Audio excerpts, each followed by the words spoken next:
Da carta de Paulo aos Colossenses, capítulo 1, versículo 13 e 14. Ele nos tirou da potestade das trevas e nos transportou para o reino do Filho do seu amor, em quem temos a redenção pelo seu sangue, a saber, a remissão dos pecados. Na semana passada, eu comecei a falar para os irmãos sobre 4 verdades a respeito da salvação que encontramos nesses 2 versículos. Não sei se os irmãos lembram, então eu vou lembrar os irmãos. A primeira verdade que encontramos sobre a salvação, no versículo 13, é que Deus nos libertou do império das trevas, o qual nos tirou da potestade das trevas, ou segundo a minha tradução, nos libertou do império das trevas. A segunda verdade que falamos também na semana passada é que Deus não só nos tirou da potestade, do império das trevas, mas também nos transportou para o reino do seu Filho amado. Deus nos tirou de um lugar terrível e nos transportou para um lugar glorioso. Das trevas para a luz, da morte para a vida, da escravidão para a liberdade. Hoje, então, eu quero apresentar mais uma verdade sobre a salvação que encontramos nesse texto. É a de que Deus nos redimiu por meio do seu Filho. Foi por meio de Jesus que nós temos a redenção, em quem temos a redenção pelo seu sangue. E aqui eu quero destacar 3 pontos. Primeiro, para que Deus nos redimiu? Deus nos redimiu para sermos sua propriedade exclusiva, para pertencermos exclusivamente a Ele. Essa palavra redenção significa preço pago por um resgate, para libertar um prisioneiro ou para libertar um escravo. Então Deus pagou um preço para a nossa redenção, para resgatar-nos. Deus nos comprou e agora somos sua propriedade exclusiva, somos sua propriedade particular. Nós somos, na verdade, propriedade de Deus por dupla razão. Primeiro, por direito de criação. Ele nos criou à sua imagem, nos criou à sua semelhança. Então, por direito de criação, nós pertencemos a Ele. Mas também nós somos de Deus por direito de redenção. Porque o pecado nos vendeu a Satanás. E agora então Deus nos comprou com o sangue do seu Filho. É como a história daquele menino, que eu já contei aqui uma vez, que ele construiu um barquinho de madeira e foi brincar com um barquinho no rio. E as correntes do rio levou o barquinho. E o menino perdeu aquele barquinho, ficou muito triste, que ele tinha construído com muito amor, com muito cuidado. E um dia ele estava a passar diante de uma loja, e lá ele viu o barquinho posto à venda, 10 euros. E ele correu em casa, juntou as suas economias, pediu mais um dinheiro ao seu pai para inteirar, e ele foi lá então e comprou aquele barquinho. E quando ele saiu da loja com o barquinho, ele disse: agora tu pertences a mim por 2 razões. Primeiro, porque foi eu que te construí. e segundo, porque te comprei. E é assim, nós pertencemos a Deus por duas razões. Primeiro, porque nos criou. Segundo, porque nos comprou com o sangue do seu Filho. Não pertencemos mais ao reino das trevas. Antes pertencíamos. Mesmo sem saber, pertencíamos. E não pertencemos nem mesmo a nós. Nem somos de nós mesmos. Somos propriedade exclusiva de Deus. Lá no Brasil, não sei aqui, né? As do movimento feminista, elas costumam dizer assim: minha vida, minhas regras. Eu faço o que eu quero. Se eu tiver que abortar, elas usam isso para defender o aborto, né? Aí falam, minha vida, minhas regras, né? Mas a nossa vida não é a nossa, é de Deus. E não são as minhas regras, são as regras de Deus, aquilo que Ele determina, aquilo que Ele orienta, aquilo que Ele manda. O resgate pago por Cristo no Calvário nos redimiu. E agora estamos quites com a lei de Deus, porque antes éramos devedores da lei, agora estamos quites, conforme afirma o apóstolo Paulo aos Romanos, capítulo 8, versículo 33 e 34, Paulo diz assim: quem tentará acusação contra os escolhidos de Deus? É Deus quem os justifica. E quem é que condena?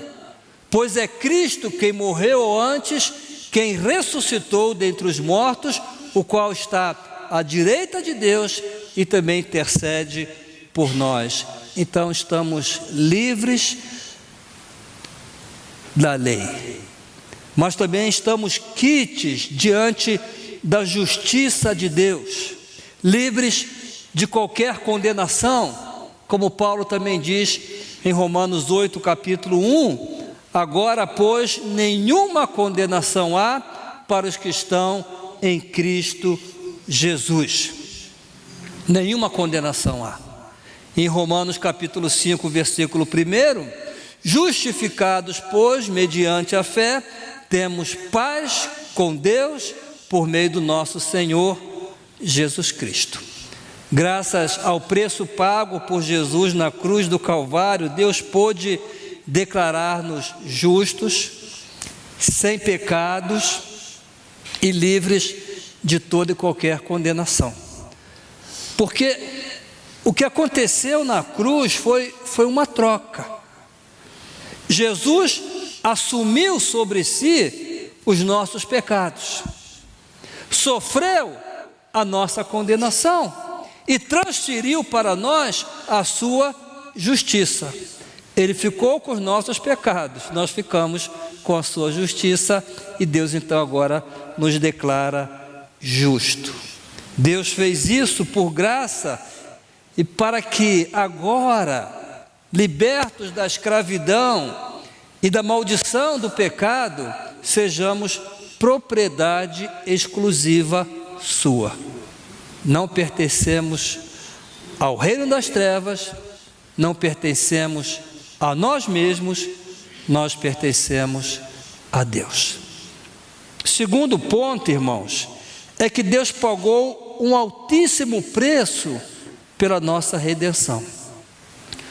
Nós realmente jamais poderemos imaginar o quanto custou a Deus dar Jesus em sacrifício por nós.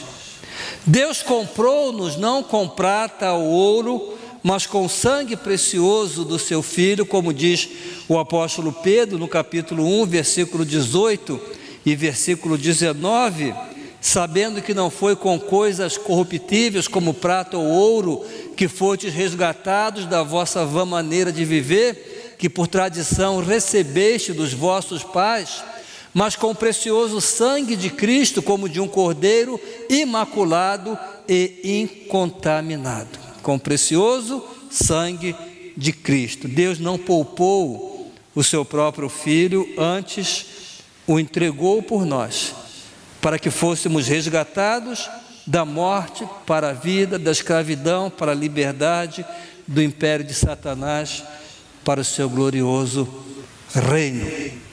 E o terceiro ponto, irmãos, é que Deus pagou esse alto preço a si mesmo. Porque a gente fala, Deus pagou um preço, pagou a quem? É um grande engano e uma tremenda heresia afirmar que Deus pagou o preço da nossa redenção a Satanás. O príncipe das trevas não é dono de nada, nunca foi e jamais será. Ele é um usurpador. O que Deus fez foi quebrar o cativeiro no qual estávamos presos e nos transportou de lá para o seu reino. Como Deus é justo e nós, pecadores, não poderíamos ser justificados sem que a lei fosse cumprida e a justiça satisfeita. Deus não poderia passar panos quentes, simplesmente dizer, não aconteceu nada, eu te perdoo e pronto. Não tem dívida. Tem a dívida teria que ser paga, por causa da justiça de Deus. Então Deus providenciou um substituto perfeito, o seu próprio Filho, para morrer em nosso lugar e em nosso favor. Assim ele pôde ser justo e justificador do pecador que crê em Jesus. Ele manteve a sua justiça e nos justificou. Irmãos, eu vou concluir a enfatizar o primeiro ponto onde tratei o propósito da nossa redenção. Deus nos redimiu para sermos sua propriedade exclusiva. Isso nunca deveria sair da nossa cabeça, do nosso pensamento. Deus nos redimiu para pertencermos exclusivamente a Ele. Jesus disse, ninguém pode servir a dois senhores, não podemos ficar divididos. Deus é tudo ou não será nada. Ele pagou um altíssimo preço para pertencermos exclusivamente a Ele. O pecado vendeu a raça humana a Satanás. Mas Deus, com o sangue de Jesus, comprou-nos de volta para sermos sua propriedade exclusiva. Irmãos, precisamos levar isso muito a sério. Eu desconfio que às vezes nem pensamos nisso, né? Quando queremos dizer minha vida, minhas regras, a vida é minha, eu faço dela o que eu quero. Eu tenho direito também a isso, tenho direito àquilo, né?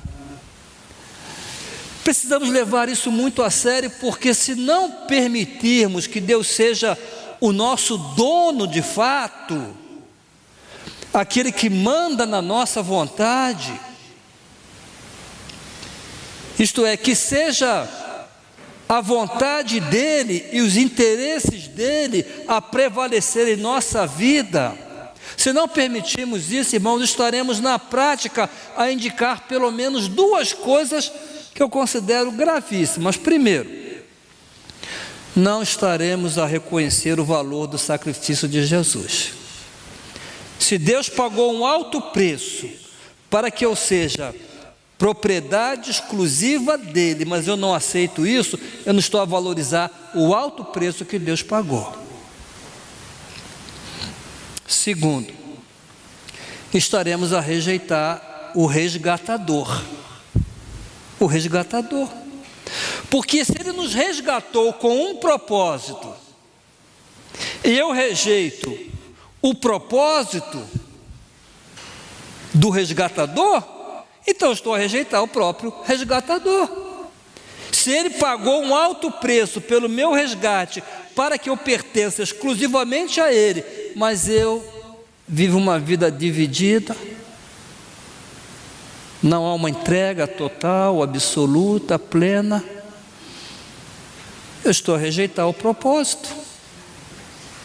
E se eu rejeito o propósito, eu rejeito quem me resgatou. Eu quero terminar então com 1 Coríntios 6:20, quando Paulo diz assim: porque fostes comprado por preço, glorificai a Deus no vosso corpo e no vosso espírito, os quais pertencem a Deus.